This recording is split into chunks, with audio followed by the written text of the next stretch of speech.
Hello friends, എല്ലാവർക്കും ചെമ്മൽ പോയിൻ്റെ ഇന്നത്തെ പുതിയൊരു എപ്പിസോഡ് വീഡിയോയിലേക്ക് സ്വാഗതം. എപ്പിസോഡിൻ്റെ തുടക്കത്തിൽ തന്നെ കാണിക്കുന്നത് നമ്മുടെ ചന്ദ്ര നേരെ ശ്രുതിയുടെ അടുത്ത് വന്നിട്ട് പറയുന്നുണ്ട്, മോളെ ശ്രുതി, സച്ചിയുടെ വായ അടപ്പിക്കണമെങ്കിലും ഈ പ്രശ്നത്തിനെല്ലാം പരിഹാരം കാണണമെങ്കിലും നിൻ്റെ അച്ഛനോ അല്ലെങ്കിൽ ഇളയച്ഛനോ ഈ വീട്ടിൽ വരണമെന്ന് പറയുമ്പോഴത്തേക്കും ആകെ പെട്ട അവസ്ഥയിൽ നിൽക്കാനായിട്ട് ശ്രുതി. അതിനുശേഷം ശ്രുതി പരമാവധി ഒഴിഞ്ഞു മാറാനായിട്ട് ശ്രമിക്കുന്നുണ്ട്. അതായത് ശ്രുതി പറയുന്നത് ഇങ്ങനെയാണ്: അച്ഛനുമായിട്ട് എനിക്ക് പിണക്കം മാറിയിട്ടില്ല ആൻറ്റി. അച്ഛനോട് ചെയ്ത ക്രൂരതകളെക്കുറിച്ച് ഓർക്കുന്ന സമയത്ത് എനിക്ക് അച്ഛനോടുള്ള വെറുപ്പ് കൂടിക്കൂടി വരികയാണ് എന്നൊക്കെ പറയുമ്പോഴത്തേക്ക് ചന്ദ്ര പറയുന്നുണ്ട്, മോൾ അങ്ങനെ പറയരുത്. അച്ഛനും മോളോടുള്ള വെറുപ്പ് മാറിയത് കൊണ്ടാണല്ലോ ഒരു തവണ അച്ഛൻ മോൾക്ക് വേണ്ടി പൈസ അയച്ചിരുന്നത്. അപ്പോൾ അതിൽ നിന്ന് തന്നെ മനസ്സിലാക്കാൻ പാടില്ലേ മോളോടുള്ള സ്നേഹം അച്ഛന് കൂടിയിട്ടുള്ളൂ, അല്ലാതെ ഒരിക്കലും കുറഞ്ഞിട്ടില്ല എന്നൊക്കെ പറയുന്നുണ്ട്. എന്നാൽ എന്തൊക്കെ ചന്ദ്രയോട് പറഞ്ഞിട്ട് കാര്യമില്ല എന്ന് മനസ്സിലാക്കുന്ന ഉടനെ ചന്ദ്ര ശ്രുതി പറയുകയാണ്, ആൻറ്റി എന്തൊക്കെ പറഞ്ഞാലും അച്ഛന് വേഗം ഇങ്ങോട്ട് വരാൻ പറ്റില്ല. അച്ഛനിപ്പം മലേഷ്യയിലല്ല, അച്ഛൻ ജർമ്മനിയിലേക്ക് ഒരു ബിസിനസ്സിൻ്റെ കാര്യമായിട്ട് പോയിരിക്കുകയാണ്. അതുകൊണ്ട് തന്നെ അദ്ദേഹത്തിന് വേഗം തന്നെ വരാൻ പറ്റില്ല എന്നൊക്കെ പറയുമ്പോഴത്തേക്കും, അതെയോ, എന്നൊരു കാര്യം ചെയ്യാം, മോളുടെ ഇളയച്ചനില്ലേ, അദ്ദേഹത്തിനോട് വരാൻ പറയാം. അദ്ദേഹം നല്ലൊരു മനുഷ്യനാണ്, അന്ന് എന്നോട് സംസാരിച്ചല്ലേ, അദ്ദേഹത്തിൻ്റെ സംസാരത്തിലൂടെ തന്നെ അറിയാം അദ്ദേഹം എത്ര മാന്യനാണെന്നുള്ള കാര്യം. മോളൊരു കാര്യം ചെയ്യും, അച്ഛൻ പറ്റില്ല എന്നുണ്ടെങ്കിൽ ഇളയച്ചനോട് വരാൻ പറ. അതുമാത്രമല്ല മോൾക്കറിയാലോ, ഈ ഒരു തവണ പൊങ്കലിനായിട്ട് അമ്മ നമ്മൾ നാട്ടിലേക്ക് വിളിച്ചിരിക്കുകയല്ലേ, അങ്ങോട്ടേക്ക് ചെല്ലുന്ന സമയത്ത് സച്ചി എങ്ങാനും മോളുടെ അച്ഛനും അമ്മയും ആരും തന്നെ വീട്ടിൽ വന്നില്ല എന്നൊക്കെ പറഞ്ഞ് കളിയായി കഴിഞ്ഞാൽ മോൾക്ക് കിട്ടിയ അമ്മായിമ്മയെ പോലെയല്ല എൻ്റെ അമ്മായിമ്മ. ഭയങ്കര സാധനമാണ്, എന്തെങ്കിലും ഒരു ചെറിയ കാര്യം മതി ഏത് സമയത്തിന് കുറ്റപ്പെടുത്തിക്കൊണ്ടിരിക്കും. ആ അമ്മയുടെ മുന്നിലേക്ക് എങ്ങനെ സച്ചി എൻ്റെ രേവതിയുടെ ശ്രീകാന്തിൻ്റെ വൈഫിൻ്റെ വീട്ടിൽ നിന്ന് ആൾ വന്നു, പക്ഷേ ശ്രുതിയുടെ വീട്ടിൽ നിന്ന് ആരും വന്നില്ല എന്നൊക്കെ അമ്മയോട് തുറന്നു പറഞ്ഞു കഴിഞ്ഞാൽ പിന്നെ തീർന്നു. അമ്മ പിന്നീട് അതും പറഞ്ഞുകൊണ്ടായിരിക്കും പിന്നീട് വഴക്കുണ്ടാക്കാൻ പോകുന്നത്. അത് മാത്രമല്ല മോളോടും ചോദിക്കും, അതൊക്കെ പിന്നീട് നാണക്കേടല്ലേ മോളെ എന്നൊക്കെ ചോദിക്കുമ്പോഴത്തേക്കും, അതെന്തിനാ ആൻറ്റി സച്ചി അച്ഛാമ്മയോട് പറയേണ്ട കാര്യം, സച്ചി അങ്ങനെയൊന്നും പറയില്ല എന്നൊക്കെ പറയുമ്പോഴത്തേക്കും, മോക്കറിയാലോ അവൻ എന്ത് പറയണം എങ്ങനെ പറയണം എന്നൊന്നും അറിയില്ലാത്തവനാണ്. അവൻ തീർച്ചയായിട്ടും ഈ ഒരു കാര്യം പറയും. അപ്പം അതിൽ നിന്നല്ല രക്ഷപ്പെടണമെന്നാണെങ്കിൽ മോളുടെ അച്ഛനും ഇളയച്ഛനും ഇവിടെ വരണം. പക്ഷയുടെ വീട്ടിൽ നിന്ന് കണ്ടല്ലോ എത്ര തട്ടുമായിട്ട് വന്നത്. അതുമല്ല രേവതി ദാരിദ്ര്യമാണെങ്കിലും ഒരു തട്ടുമായിട്ടെങ്കിലും വന്നു. മോക്കടെ വീട്ടിൽ നിന്ന് ആരെങ്കിലും ഒരാൾ വരണം എന്നൊക്കെ പറയുമ്പോഴത്തേക്കും അവസാനം എന്ത് പറഞ്ഞിട്ടും കാര്യമില്ല, വീട്ടിൽ നിന്ന് ആരെങ്കിലും ഒരാളെ തൻ്റെ ഇളയച്ചനായിട്ട് കൊണ്ടുവന്നേ മതിയാവൂ എന്ന് മനസ്സിലാക്കുന്ന ശ്രുതി പറയുകയാണ്, തീർച്ചയായിട്ടും ഞാൻ ഇളയച്ചനോട് വരാൻ പറയാമെന്ന് പറയുമ്പോഴത്തേക്കും ചന്ദ്രയ്ക്ക് അത് ഭയങ്കരമായിട്ടൊന്ന് സന്തോഷമാവുകയാണ്. ചന്ദ്ര അവിടെ നിന്ന് പോവുകയും ചെയ്യും കേട്ടോ. പിന്നീട് കാണിക്കുന്നത് ശ്രുതി അവിടെ നിന്ന് നേരെ ചെല്ലുന്നത് മീരയുടെ അടുത്തേക്കാണ്. സങ്കടം വന്നാലും സന്തോഷം വന്നാലും എന്തും തുറന്നു പറയുന്നത് ശ്രുതി മീരയോടാണല്ലേ.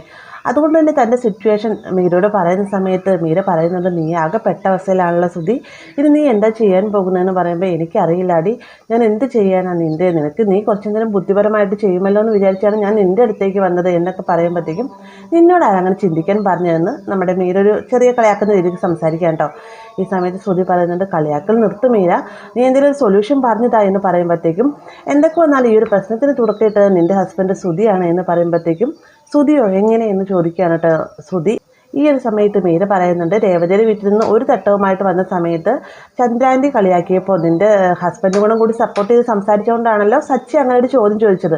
അതുകൊണ്ടാണല്ലോ ഇത്രയും വലിയ പ്രശ്നങ്ങളുണ്ടായതും ആൻറ്റി വന്നിട്ട് നിന്നോട് ഇളയച്ചനെ കൊണ്ടുവരാൻ പറഞ്ഞതും. അപ്പം എല്ലാ പ്രശ്നങ്ങൾക്കും തുടക്കമിട്ടത് നിൻ്റെ ശ്രുതിയല്ലേ എന്ന് ചോദിക്കുമ്പോൾ, അതല്ല മീര ഇവിടെ സബ്ജക്റ്റ്, നീ എന്തെങ്കിലും ഒരു സൊല്യൂഷൻ പറഞ്ഞതായെന്ന് പറയുകയും, വേഗം തന്നെ മീരയുടെ കുബുദ്ധിയിൽ തോന്നുന്ന ഒരു മാർഗ്ഗമാണ് ബീരാൻ എന്നൊരു കഥാപാത്രം. അതുകൊണ്ട് തന്നെ മീര പറയുന്നുണ്ട്, എന്നാൽ പിന്നെ ഈ ഒരു പ്രശ്നത്തിന് സൊല്യൂഷൻ കാണാനായിട്ട് ഒരൊറ്റ മാർഗ്ഗമുള്ളൂ, നിന്നെ ഞാൻ ഒരാളെ പരിചയപ്പെടുത്തി തരാം, അയാൾ നിൻ്റെ അച്ഛനോ ഇളയച്ചനോ നിനക്കാക്കാം, വാ നമുക്ക് പോകാമെന്നും പറഞ്ഞുകൊണ്ട് ശ്രുതിയെയും കൂട്ടിക്കൊണ്ട് ബീരാൻ്റെ അടുത്തേക്ക് ചെല്ലാണ്ട്. ഇതേ സമയം ബീരാനാകട്ടെ തൻ്റെ ഇറച്ചിവെട്ട് കടയിലേക്ക് വന്നിരിക്കുന്ന ഒരു കസ്റ്റമർക്ക് വേണ്ടിയിട്ട് ഇറച്ചി വെട്ടി കൊടുക്കാനുള്ള തയ്യാറെടുപ്പാട്ടോ. എന്നാൽ അതിനു മുന്നേ തന്നെ ശിവാജി ഗണേശൻ നാടകത്തിലെ ഡയലോഗും പല പല നാടകങ്ങൾ അഭിനയിച്ചിട്ടുണ്ട് എന്നുള്ള കഥകളെല്ലാം തന്നെ പറഞ്ഞുകൊണ്ടാണ് ബീരാനെ ഇറച്ചി വെട്ടാനായിട്ട് തുടങ്ങുന്നു കേട്ടോ. ഈ സമയത്ത് കസ്റ്റമർ പറയുന്നുണ്ട്, എൻ്റെ ബീരാനെ വേഗം ചെയ്തായിട്ട് ഇതൊന്ന് വീട്ടിലെത്തിച്ചിട്ട് വേണം എനിക്ക് ആശുപത്രി പോകാമെന്ന് പറയുമ്പോൾ, എന്തിനു നീ ആശുപത്രിയിലേക്ക് പോകണം, ഈ ഒരു ആട്ടിൻ സൂപ്പ് മേടിച്ച് കലക്കി കുടിക്കുക, എന്നോട് ഞാൻ പലതവണ പറഞ്ഞല്ലേ ഇതൊക്കെ കഴിച്ചാൽ മതി, ആട്ടിൻ സൂപ്പ് നല്ലതാണെന്നൊക്കെ ഇവരൊക്കെ തമ്മിൽ പറഞ്ഞുകൊണ്ടിരിക്കുന്ന സമയത്താണ് മീര അങ്ങോട്ടേക്ക് വരുന്നത്. മീരയെ കാണുമ്പോൾ തന്നെ ഹായ് ആതിര എന്ന് പറയുകയാണ് കേട്ടോ ബീരാൻ. ഈ സമയത്ത് മീര പറയുന്നുണ്ട്, ആതിരയല്ല ബീരാനിക്ക, മീര എന്നാണെന്ന് പറയുമ്പോൾ, ഓ ഞാൻ എപ്പോഴും മറന്നു പോകും മീര, ഓക്കെ പറ മീര എന്ന് പറയുകയാണ് കേട്ടോ. ഈ ഒരു സമയത്ത് മീര പറയുന്നുണ്ട്, ബീരാനിക്ക അന്ന് നമ്മുടെ അസോസിയേഷനിൽ കളിച്ച നാടകമില്ലേ, ബീരാനിക്ക തനിയെ അഭിനയിച്ച നാടകം, ആ ഒരു നാടകം കണ്ടിട്ട് ബീരാനിക്കൻ്റെ സിനിമയിലേക്ക് ഒരു ചാൻസ് കിട്ടിയിട്ടുണ്ടെന്ന് പറയുമ്പോഴത്തേക്കും ബീരാന് ഭയങ്കര സന്തോഷമാവും കേട്ടോ. ഇത് കേൾക്കുന്നത് ഉടനെ തന്നെ കടയിൽ നിൽക്കുന്ന തൻ്റെ കസ്റ്റമറിനോട് ബീര പറയുന്നുണ്ട്, തനിക്കിനി ഇറച്ചിയില്ല ഒന്നുമില്ല, എൻ്റെ നാടകത്തിനെയും എൻ്റെ കഥാപാത്രത്തിനെയും കളിയാക്കിയവനല്ലേ താൻ, കണ്ടില്ലേ ഇപ്പം എനിക്ക് സിനിമയിലേക്ക് ചാൻസ് കിട്ടി എന്നൊക്കെ ആ കസ്റ്റമറോടായിട്ട് വിളിച്ച് പറയുന്നുണ്ട്.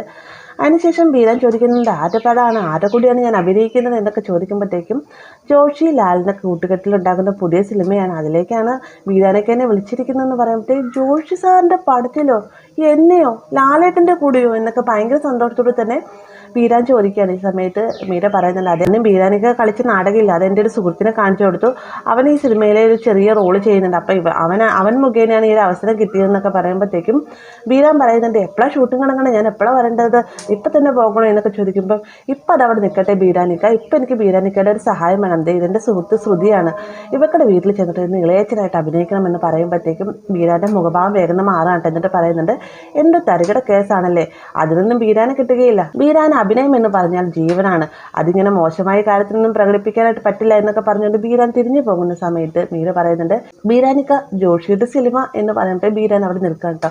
അതിനുശേഷം മീര ചെന്നിട്ട് പറയുകയാണ് ബീരാനിക്കയുടെ ആയത് കൊണ്ട് ഞാൻ കാര്യം പറയും, ഇതൊരു സീക്രട്ടാണ് എന്ന് പറഞ്ഞുകൊണ്ട് വീണ്ടും പറയുന്നുണ്ട് അതെ, ഒരു ഹിഡൻ ക്യാമറ ഇവളുടെ വീട്ടിൽ പിടിപ്പിച്ചിട്ടുണ്ട് നമ്മുടെ ജോഷി സാറ്, അതിലൂടെ ബീരാനിക്കയുടെ അഭിനയം കണ്ടിട്ട് വേണം സിനിമയിലേക്ക് എടുക്കണോ വേണ്ടോ എന്ന് തീരുമാനിക്കാൻ എന്നൊക്കെ പറയുമ്പോഴത്തേക്കും ഓ അങ്ങനെ, ഞാനും കരുതി ജോഷി സാർ അത്ര പേരൊന്നും പുതുമുഖങ്ങൾ എടുക്കുന്ന ഒരാളൊന്നും അല്ലല്ലോ, അതുമല്ല ഞാൻ 2-3 സിനിമയിലേക്ക് അഭിനയിച്ചിട്ടുണ്ട്, അതൊക്കെ ചിലപ്പോൾ ജോഷി സാർ കണ്ടിട്ടുണ്ടാവും എന്നൊക്കെ പറയുമ്പം ബീരാനിക്ക അഭിനയിച്ച സിനിമകളൊക്കെ അദ്ദേഹം കണ്ടിരുന്നു, അതൊക്കെ കണ്ടിട്ടാണ് ബീരാനിക്കയ്ക്ക് ചാൻസ് കിട്ടിയതെന്നൊക്കെ പറയുമ്പോൾ അവസാനം സിനിമയിലേക്കാണ് അഭിനയിക്കുന്നത് എന്ന് കരുതിക്കൊണ്ട് തന്നെ ശ്രുതിയുടെ ഇളയച്ചനായിട്ട് അഭിനയിക്കാനായിട്ട് ബീരാൻ സമ്മതിക്കുകയാണ് കേട്ടോ.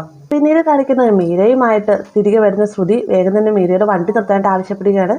എന്നിട്ട് പറയുന്നുണ്ട് വർഷയുടെ വീട്ടിൽ നിന്ന് വന്ന സമയത്ത് വർഷയുടെ അമ്മ കൊണ്ടുവന്നത് കുറേ നെക്ലേസും പണങ്ങളൊക്കെ ആയിരുന്നു, അതുകൊണ്ട് തന്നെ വർഷയുടെ അമ്മയ്ക്ക് എന്ത് ബഹുമാനം ചന്ദ്രാൻ്റെ കൊടുത്തതെന്നറിയാവോ, എന്നാൽ ദേവതിയുടെ അമ്മയോട് വളരെ മോശമായ രീതിയിലാണ് ചന്ദ്രാൻ്റെ പെരുമാറിയത്, അപ്പോൾ മലേഷ്യയിൽ നിന്ന് വരുന്ന ഇളയച്ചൻ എന്തെങ്കിലും കൊണ്ടുവന്നില്ല എന്നാണെങ്കിൽ ആകെ പ്രശ്നമാവില്ല മീര, കുറഞ്ഞത് 1,00,000 രൂപയെങ്കിലും കയ്യിൽ വേണം, നിന്റെ കയ്യിൽ ഉണ്ടാവുമോ എന്ന് ചോദിക്കുമ്പോഴത്തേക്ക് എൻ്റെ കയ്യിലുണ്ടെങ്കിൽ നീ ചോദിക്കാതെ തന്നെ ഞാൻ പൈസ തരില്ല ശ്രുതി, എൻ്റെ കയ്യിലില്ല എന്നൊക്കെ പറയാണ്.